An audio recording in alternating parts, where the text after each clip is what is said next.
Hello everyone, চলে এসেছি নতুন একটি মিনি ব্লগ নিয়ে। আজকে সন্ধ্যেবেলা আমাদের বাড়িতে বানানো হয়েছিল ফুচকা আর হট চকলেট।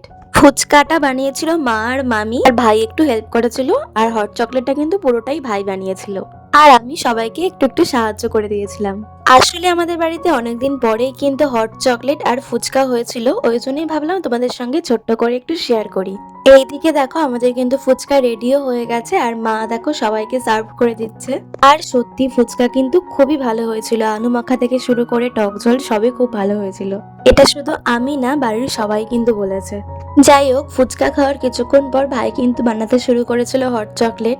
তোমাদের এর আগের মিনি ব্লগেও কিন্তু আমি বলেছিলাম ভাই কোনো কাজ করলে কখনোই কারোর হেল্প নেয় না, যদিও আমি ওকে একটু একটু হেল্প করেও দিয়েছি, বাট বেশিরভাগটা কিন্তু ও নিজেই করেছে। আর ডেকোরেশন থেকে শুরু করে সবটাও নিজেই করেছে, আর খেতেও কিন্তু খুব ভালো হয়েছিল হট চকলেটটা। তো আজকের দিনটা এইভাবেই কাটালাম, বাই।